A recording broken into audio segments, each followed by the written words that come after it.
एक व्यक्ति बाइक चला रहा है और लगातार उसकी आंखों से आंसू बह रहे हैं। उसके पीछे शायद उसकी बहन बैठी हुई है जो भी फूट फूट कर रो रही है, और उससे पीछे उसकी पत्नी है, वह भी फूट फूट कर रो रही है और उसने उसकी बहन को पकड़ रखा है। यहाँ पर बहन रोते हुए कहती है कि भैया मेरी जेठानी कैसी है। तो उसके बाद भाई रोते हुए कहता है कि बहन उसने तो खामखा ही ड्रामा किया था, उसने कोई ऐसा वैसा सामान नहीं खाया था जिससे उसकी जान को खतरा हो सके, लेकिन तूने ये क्या कर लिया, तुझे ऐसी क्या ज़रूरत आन पड़ी। इस बात को सुनकर बहन भी फूट फूट कर रोने लगती है और फिर कहती है कि भैया मुझे बचा लो, मेरा एक छोटा सा बच्चा है और अगर मुझे कुछ हो गया तो उसके साथ ये लोग न जाने क्या क्या करेंगे। यहाँ पर ये लोग भागे दौड़े एक हॉस्पिटल में जाते हैं और उसके बाद भाई की आंखों से लगातार आंसू आते हैं और वह डॉक्टर साहब के पैर पकड़ता है, कहता है कि डॉक्टर साहब कैसे भी करके मेरी बहन को बचा लो, मैं आपके लिए जो आप कहोगे वो करूँगा, आप कहो तो जिंदगी भर आपकी गुलामी करता रहूँगा, आप भगवान का रूप हो, मेरी बहन को बचा लो। कौन थी वह बहन और क्या क्या हुआ था ऐसा जो ये सब कुछ हो गया, पूरी सच्चाई के बारे में जानने के लिए वीडियो को अंत तक जरूर देखें। नमस्कार दोस्तों, मेरा नाम है जीतू और आप लोग देख रहे हो ब्रेन डिमांड चैनल। वीडियो को ज़्यादा से ज़्यादा शेयर करें और चैनल को सब्सक्राइब करना ना भूलें ताकि मेरा हौसला बढ़ता रहे। झारखंड के रांची के पासी के गाँव में एक लड़की रहा करती है जिस लड़की का नाम होता है संगीता।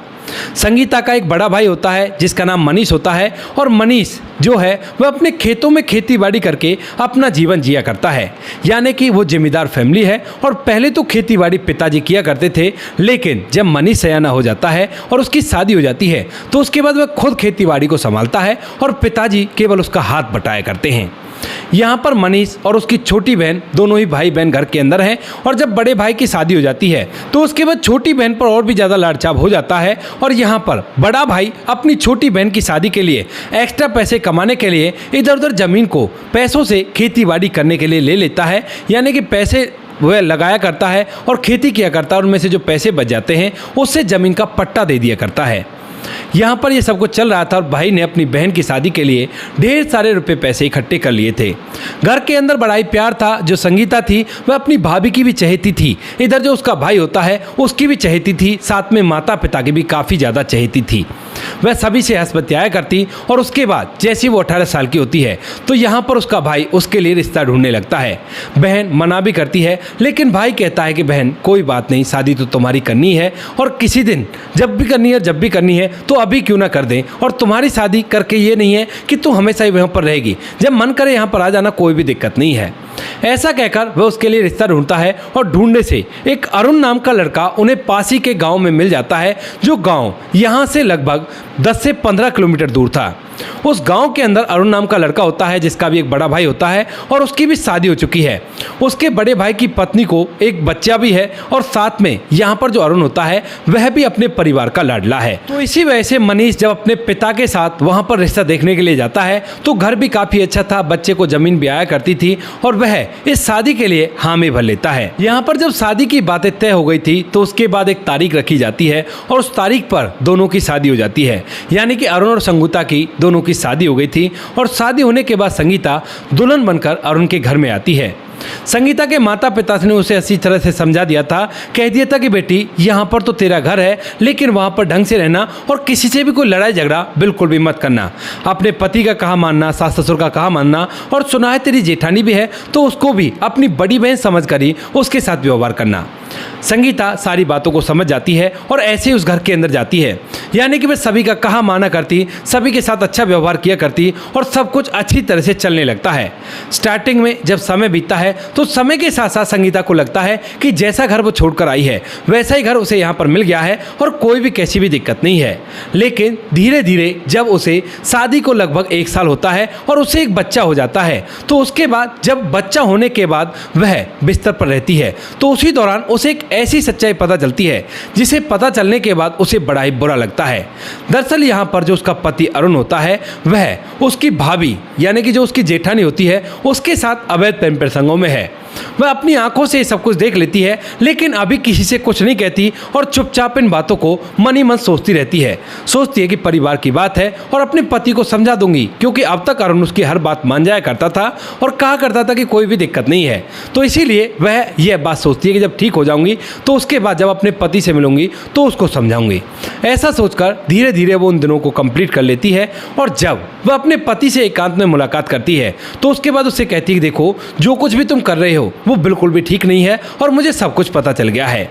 अब अरुण जब इस बात को सुनता है तो कहता है कि क्या पता चल गया तुम्हें? तो वो कहती है कि उस दिन जब मैं बिस्तर पर पड़ी हुई थी, बच्चा हुआ था मेरे को, तो उस टाइम पर मैंने देख लिया था कि ऐसे ऐसे बात है। इस बात को सुनकर जब अरुण का भेद खुलता हुआ दिखाई देता है तो उससे कह देता है कि आगे ऐसा कुछ भी नहीं होगा और तुम कैसी भी चिंता मत करो। ऐसा कहकर फिलहाल वो बात को संभालता है और धीरे धीरे इन बातों को लगभग 6 से 7 महीने और बीत जाते हैं। लेकिन 7 महीने बाद फिर से जो संगीता होती है वो कुछ ऐसा फिर से देख लेती है और उसके बाद अपने पति से फिर से कहने लगती है। लेकिन इस बार जो पति होता है वह उसे धमका देता है, कहता है कि तुम खामखाई मुझ पर शक कर रही हो, ऐसा कुछ भी नहीं था, बस हम देवर भाभी एक कमरे में भी नहीं हो सकते क्या? दोनों के बीच में झगड़ा हो जाता है। अब झगड़ा होने के बाद ये बातें माता पिता तक भी पहुंचती हैं और जब वो लोग यहाँ पर आते हैं तो संगीता इस बात को चुप लगा जाती है और उनकी बात मानकर, मतलब अपने सास ससुर की बात मानती है और चुप रह जाती है। धीरे धीरे कुछ समय बीतता है और कुछ समय बाद फिर से वो कुछ ऐसा देख लेती है जिससे उसे बुरा लगता है और एक बार फिर से वो झगड़ा कर देती है। लेकिन इस बार जब उसके सास ससुर बीच में आते हैं तो वो उनसे कह देती है कि देखो ऐसे ऐसे कर रहा है और मैं ये बात बर्दाश्त नहीं कर सकती। अब इस बात को सुनकर जो उसकी सास होती है वो उसे समझाने की बजाय उससे उल्टा कहने लगती है कि देखो ये कोई बड़ी बात नहीं है, देवर भाभी का नाता ही ऐसा हुआ करता है और इसमें छोटी मोटी बातें होती रहा करती हैं। तुम इन छोटी मोटी बातों को गले से लगाकर कब तक ऐसा करोगी? अब ये सारी बातें उसके पति अरुण के सामने हो रही थी और इस बात से अरुण का हौसला बढ़ जाता है। वह कहता है कि हाँ माँ, मैं थोड़ा बहुत मजाक क्या कर लेता हूँ, इससे जलन होती है और ये बहुत ही गलत है। इधर यहाँ पर जो उसकी भाभी होती है अरुण की, वह भी आ जाती है और वह भी कहती है कि हाँ माँ जी ऐसा ही कर रही है, कई बार इसने ये सब कुछ किया है, मुझे सुनाई भी देता और मैं इनसे कहती हूँ कि आप मुझसे अलग रहा करो, मुझसे बात ही मत किया करो। लेकिन यहाँ पर जो सास ससुर होते हैं वो कहते हैं कि ऐसे काम नहीं चलेगा, अगर ऐसे काम हुआ तो बहुत ही गलत रहेगा।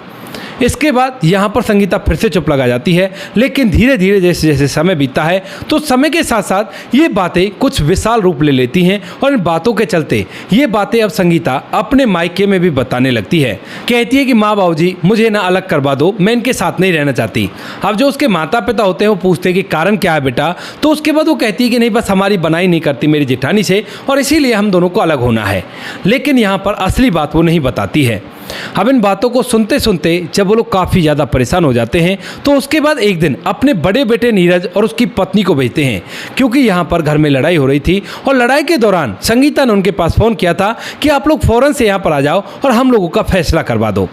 नीरज अपनी पत्नी के साथ बाइक लेकर वहाँ पर जाता है और वहाँ पर जाने के बाद जैसे वो घर के अंदर घुसता है तो उसकी जो मौसी होती है, यानी कि जो उसकी बहन की सास थी, वह उसे अपनी बड़ी बहू के साथ घर के आंगन में बैठी हुई मिलती है और जैसे वो उन्हें देखता है तो उनसे दुआ सलाम करता है। लेकिन यहाँ पर वो लोग उससे मुंह चढ़ा लेते हैं। इसके बाद वह कहता है कि मेरी बहन कहाँ है, तो वो कह देते हैं कि घर के अंदर है, जाकर बात कर लो।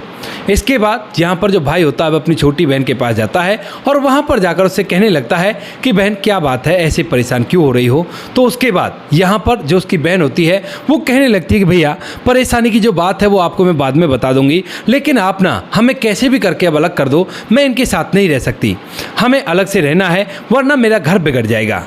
इस बात को सुनकर जो भाई है वह जब अपनी बहन की गंभीरता को समझता है, यानी कि जिस तरह से वो कह रही थी उन बातों को समझता है, तो कहता है कि ठीक है मैं बात करता हूँ। थोड़ी देर में यहाँ पर उसकी बहन का पति अरुण भी आ जाता है और वह उससे कहने लगता है कि अरुण ये क्या कर रखा है, किस वजह से सब कुछ हो रहा है। तो उसके बाद यहाँ पर जो अरुण होता है उसका भी अलग ही टोरा होता है, क्योंकि वह न जाने कैसे उससे सीधे मुंह बात नहीं करता है और कहता है कि देखो तुम यहाँ पर पंच बनने के लिए मत आओ, अपने घर पर रहो, अपने घर पर जो कुछ भी तुम्हारे घर का कलेश है उसको निपटाओ, यहाँ पर मैं अपने आप देख लूँगा और किसने बुलाया तुम्हें यहाँ पर, चले जाओ यहाँ से। ऐसा जब मनीष से वो कह देता है तो उसके बाद उसे बुरा तो बहुत लगता है, लेकिन लड़की वालों का नाता नीचा हुआ करता है, तो इसी वजह से वो अपना सर नीचे की तरफ करता है, कहता है कि भाई अगर तुम खुद ही सुलझा लेते तो हमें आने की जरूरत क्या पड़ती। इस बात को सुनकर यहाँ पर अरुण बुरी तरह से बात करता है और कहता है कि जब मैंने बोल दिया ना अपने आप सुलझा लूंगा और तुम्हें कुछ भी बनने की जरूरत नहीं है। ऐसा कहकर अरुण तो घर से बाहर चला जाता है और तभी यहाँ पर जो मनीष होता है वह कहता है अपनी बहन से, बहन कोई बात नहीं, जब ये बात है तो तुम ऐसा करो, घर में अंदर रहो, अपने पति से कहो और कोई भी बात नहीं होगी, वहाँ पर अपने परिवार को संभालो, कैसी भी परेशानी नहीं है। अब जो बहन होती है वह कहना तो बहुत कुछ चाहती है लेकिन भैया से कुछ कह नहीं पाती है और कहती है कि ठीक है भैया, अगर ऐसी बात है तो कोई दिक्कत नहीं है। अरुण तो बाहर निकल जाता है जाने के लिए, लेकिन जो उसकी पत्नी होती है वो भीतर ही रह गई थी। अरुण जब आंगन में पहुंच जाता है तो उसके बाद वह अपनी पत्नी को आवाज़ लगाता है तो जो संगीता है वो अपनी भाभी को रोकती है, कहती है कि रुको जरा, मुझे तुम्हें कुछ बताना है। अब मनीष जब बाहर अपनी पत्नी की राह देख रहा था आने की, उसी दौरान उसकी बहन की जो जेठानी होती है वह एकदम से घर के अंदर आती है और कहती है कि निबट गया कलेश। तो यहाँ पर वो कहता है कि हाँ बहन जी, शायद लगता है निबट गया, लेकिन आप यहाँ से कहाँ चली गई थी और आपने तो सीधे मुंह मुझसे बात भी नहीं की। तो उसके बाद वो कहती है कि हाँ बात करूँगी, बैठो तुम जरा, मैं अभी आती हूँ। ऐसा कहकर वो बाहर जाती है और बाहर से अपने एक हाथ में गिलास लेकर आती है और एक हाथ में कुछ और था उसके पास। वहाँ से वह आंगन में आती है जहाँ पर मनीष बैठा हुआ था और मनीष के सामने ही एकदम से कहती है कि ठीक है, ये कलेश ऐसे नहीं निपटेगा, जब तक मैं इस दुनिया को छोड़कर नहीं चली जाती, जब तक ये कलेश नहीं निपटेगा। अब जो मनीष है वो उसकी तरफ देखने लगता है, कहता है कि बहन जी आप क्या कह रही हो, लेकिन इतनी देर में जो उसकी बहन की जेठानी होती है वह अपने एक हाथ में रखे हुए कुछ सामान को अपने मुंह में डालती है और गिलास से पानी गट गट करके पी जाती है और एकदम से जमीन पर गिर जाती है। अब जैसे ही ये सब कुछ होता है तो पड़ोस की एक महिला होती है वह भी वहाँ पर आती है और आने के बाद एकदम से उसके मुंह में हाथ डालने लगती है। तो कहती है कि इसके मुंह में तो कुछ गोली सा है और यह तो उसे निगल चुकी है, कहीं ऐसा तो नहीं इसने कुछ विषैला पदार्थ खा लिया हो। तो उसके बाद इतनी देर में यहाँ पर उसकी सास भी आ जाती है, यानी कि उसकी बहन की सास, और आते ही जब ये सब कुछ देखती है अपनी आंखों से और समझती है तो कहने लगती है कि मेरी तो इतनी अच्छी बहू थी बड़ी वाली, और ये क्या हो गया, घर के कलेश ने ले लिया उसकी भी जान, और अब क्या करोगे तुम, किस लिए आए थे, क्या इसीलिए आए थे ताकि मेरी बड़ी बहू अपने आप को इस दुनिया से विदा कर ले। इस बात को सुनकर वह काफ़ी ज़्यादा परेशान होता है। अरुण भी वहाँ पर आ जाता है और अरुण आने के बाद अपने जो साला होता है उसको खरी खोटी सुनाने लगता है, कहता है कि हो गई तसल्ली, उजाड़ दिया मेरे बड़े भाई का घर। लेकिन तभी जो मनीष है वो अरुण से कहता है कि देखो इसमें मेरी कोई गलती नहीं है, लेकिन सबसे पहले जो प्राथमिकता है वो ये है कि इन्हें हॉस्पिटल लेकर चलते हैं, आप मेरी मदद कीजिए और इन्हें हॉस्पिटल ले चलते हैं, उसके बाद में देखा जाएगा। इसके बाद जो अरुण होता है वह मनीष की मदद करता है और दोनों के दोनों उसे एक हॉस्पिटल में ले जाते हैं। वहाँ जाने के बाद जो मनीष होता है उसका जानने वाला एक कंपाउंडर उस हॉस्पिटल में लगा हुआ था और जैसे वो मनीष को देखता है तो पूछता है कि क्या हुआ। तो वो कहता है कि भाई देखो मेरी जो बहन है उसकी जेठानी है और शायद इसने कुछ ऐसा वैसा खा लिया है, आप जल्दी से इसको ठीक करो, कुछ भी इसको नहीं होना चाहिए, कैसे भी करके यार मेरी दोस्ती की कसम है तुझे, और इसे बचा लो।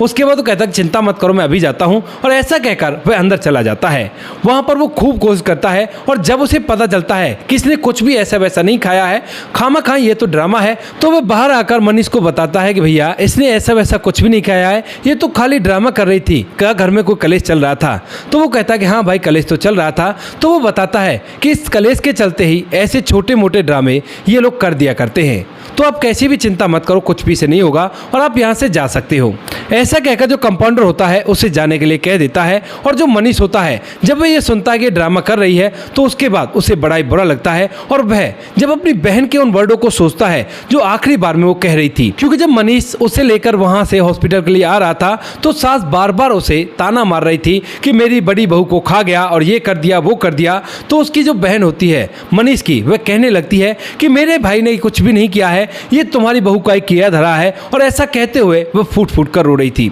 ऐसा सोचकर वह फौरन से बाइक को दौड़ाता है और बाइक को दौड़ाकर जैसे ही दोबारा से अपनी बहन के ससुराल में पहुंचता है तो वहां पर भीड़ का झुरमुट उनके घर पर लगता है और जैसे वो वहां पर पहुंचता है तो लोग कहते हैं कि हाँ इसकी बहन ने वो चीज़ खाई है और उसके बाद अब वो कुछ ही देर में इस दुनिया को छोड़कर चली जाएगी। भाई तुम्हारी बहन ने ऐसा कर लिया अपने आप को इस दुनिया से विदा करने के लिए और जल्दी से जाओ। इस बात को सुनकर उसका शक जो होता है वो पूरी तरह से यकीन में बदल जाता है और उसके बाद वो फौरन से वहां पर जाता है। उसकी बहन उसकी पत्नी की गोद में थी और सिसकियां भर रही थी, रो रो कर बुरा हाल उसका था, और इधर जो उसकी पत्नी होती है उसका भी रो रो कर बुरा हाल था। लेकिन मनीष अपनी पत्नी से कहता है कि समय रोने का नहीं है, फौरन से इसे मेरे साथ बाइक पर बैठाओ और चलो यहाँ से। ऐसा कहकर वह उसे बाइक पर बैठाता है और पीछे उसकी पत्नी बैठ जाती है, यानी कि एक बाइक पर 3 सवारी होती हैं और बीच में जो उसकी बहन है वह काफ़ी ज़्यादा रोए जा रही है, कह रही है कि भैया मुझे आपको बुलाना ही नहीं चाहिए था, अब आपके माथे पर ही खामखाई कलंक लग गया। लेकिन तभी यहाँ पर जो भाई मनीष होता है वह उसकी आंखों में आंसू होते हैं और वह कहने लगता है कि बहन तू ऐसा क्यों सोच रही है,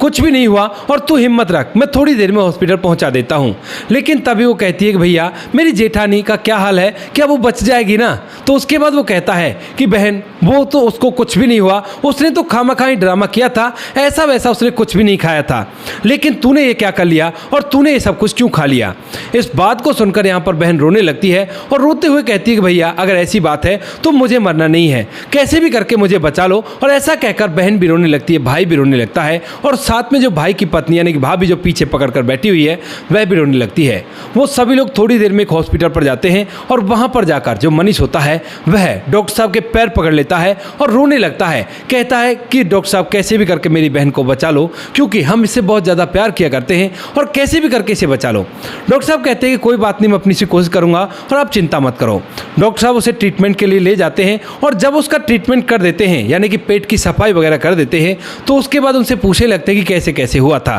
तो यहाँ पर मनीष को तो कुछ भी नहीं पता होता है, लेकिन उसकी पत्नी को सारा कुछ पता था जो पीछे से घर के अंदर हुआ था। तो वह डॉक्टर साहब को बताती है कि डॉक्टर साहब जब यहाँ पर उसकी जेठानी ने ये सब कुछ कर लिया और उसके बाद उसे हॉस्पिटल लेकर चले गए थे तो उसकी जो सास होती है वो उसे खूब खरी खोटी सुनाने लगती है और उसके भाई का नाम लेकर उसे तरह तरह से गालियां देने लगती है। अब इन बातों को सुनने के बाद यहाँ पर उसकी बहन से सहन नहीं होता है और वह मुझसे कहती है कि भाभी मैं अभी आती हूँ, कुछ काम है, उस काम को करके आती हूँ। और एकदम से घर के अंदर जाकर कुछ ऐसा खा लेती है और खाने के बाद जैसे बाहर निकलती है तो एकदम से उसे जोरदार उल्टियाँ हो जाती हैं। अब जैसी उल्टी होती है तो उल्टी के अंदर से उस सामान की बदबू आती है जो कुछ भी उसने खाया था और वो काफ़ी ज़्यादा जहरीला लग रहा था। तो इसी वजह से मैंने एकदम से इससे कहा कि क्या किया तूने। तो वो कहती है कि भाभी अब मैं तो चली जाऊंगी, लेकिन अब भैया से कह देना कि इसमें वो बिल्कुल भी दोषी नहीं है, ये कितना ही दोष लगाए इस चीज़ का, लेकिन मैं नहीं मानती कि उनकी वजह से ये सब कुछ हुआ है, वो खुद ही इतनी ड्रामेबाज है, उसने ये सब कुछ किया होगा।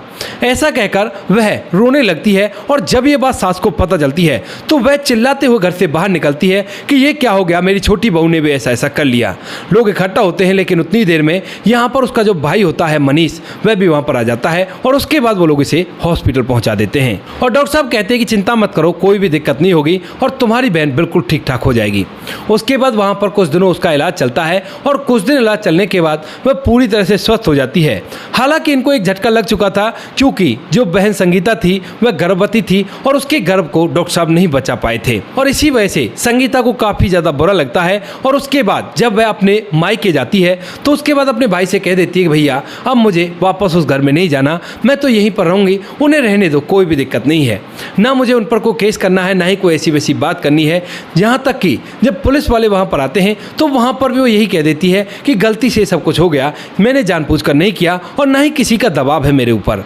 यहाँ पर ये सारी बातें हो गई थी और उसके बाद संगीता अपने मायके में ही रहने लगती है। जब वो मायके में रहती है तो इधर यहाँ पर जो उसके परिवार वाले होते हैं वह पंचायती रूप से फैसला करने के लिए एक बार उसके पास पहुँच जाते हैं, यानी कि जो अरुण है और उसके घर वाले कहते हैं कि पंचायती रूप से फैसला कर लेते हैं। पंचायत में एक रकम भी तय की जाती है और कहा जाता है कि ये रकम आपको मिल जाएगी, लेकिन जो संगीता होती है वो मना कर देती है, कहती है कि अपने पैसों को अपने पास रखो और मैं नहीं जीना चाहती इस तरह से, मैं अपने दम पर अपनी ज़िंदगी को जीऊँगी और तुमसे मुझे कोई भी मतलब नहीं होना चाहिए।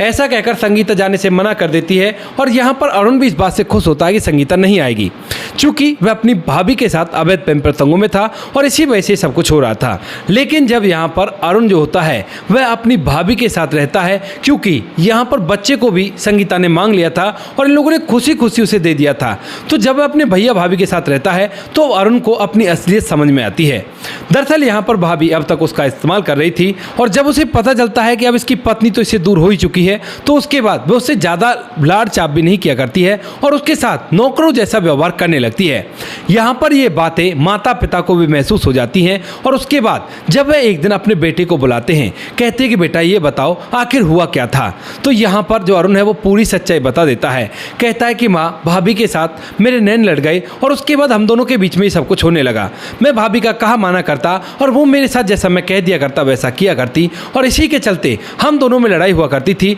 और इन लड़ाइयों के चलते मेरी पत्नी ने मुझे छोड़ने का फैसला किया। ये बात सुनने के बाद जो माता पिता होते हैं वो अपने बेटे को धमकाने लगते हैं, कहते हैं कि अगर ऐसी बात थी तो उस टाइम पर तू ये क्यों कहता था कि ऐसा कुछ भी नहीं है, हम लोग तो देवर भाभी की तरह ही रहा करते हैं। तो उसके बाद यहाँ पर जो अरुण होता है वो रोने लगता है और कहता है कि माँ बाबूजी गलती हो गई, माफ़ कर दो, लेकिन अब मैं करूँ तो करूँ क्या, क्योंकि मेरी पत्नी जो मुझसे प्यार किया करती थी और मेरा भला ही चाहती थी वो तो मुझसे अलग हो चुकी है। अब इस बात को सुनकर यहाँ पर जो माता पिता होते हैं वो कहते हैं कि कोई बात नहीं, चिंता मत कर, हम करते हैं कुछ ना कुछ। वो लोग गांव के कुछ मौजूदा लोगों को इकट्ठा करते हैं और इकट्ठा करने के बाद वहां से पंचायत लेकर दोबारा से संगीता के पास जाते हैं, क्योंकि उन्हें पता है संगीता अपने भाई के पास ही रहा करती है और भाई ने पंचायत में बोल दिया था कि हमारी बहन को हम अपने पास रख लेंगे, कोई भी दिक्कत नहीं है। इसीलिए वो लोग वहां पर जाते हैं और वहां पर जाने के बाद अरुण भी साथ में गया था और उसके बाद वहां पर अरुण जो होता है वो कहने लगता है कि संगीता मुझे माफ़ कर दो, मुझसे बहुत बड़ी गलती हो गई और आगे से ऐसा कुछ भी नहीं होगा,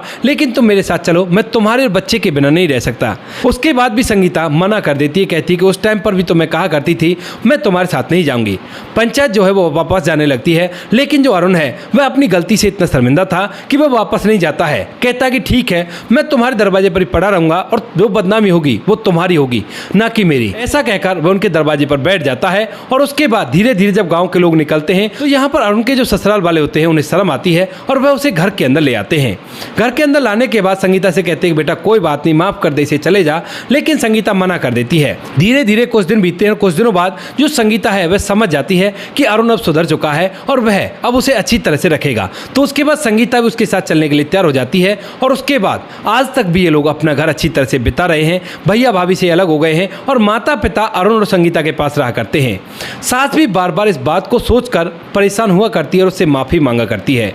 तो दोस्तों ये थी आज की कहानी। आपको जैसी भी लगी हो कमेंट सेक्शन में बता देना। वीडियो अगर अच्छी लगी तो वीडियो को लाइक और चैनल को सब्सक्राइब जरूर करें, ताकि हमें थोड़ा सा हौसला मिल सके आप लोगों के लिए ऐसी अच्छे वीडियो बनाने के लिए। इन कहानियों को सुनाने का उद्देश्य किसी को परेशान करना बिल्कुल भी नहीं है। ये कहानी आपको इसलिए सुनाई जाती है ताकि आप लोग इन कहानियों में से कुछ ना कुछ सीख सको और अपने जीवन में उस चीज़ को अप्लाई कर सको। मिलते हैं किसी नेक्स्ट वीडियो नए टॉपिक के साथ, तब तक के लिए जय हिंद, जय भारत, जय हिंदुस्तान।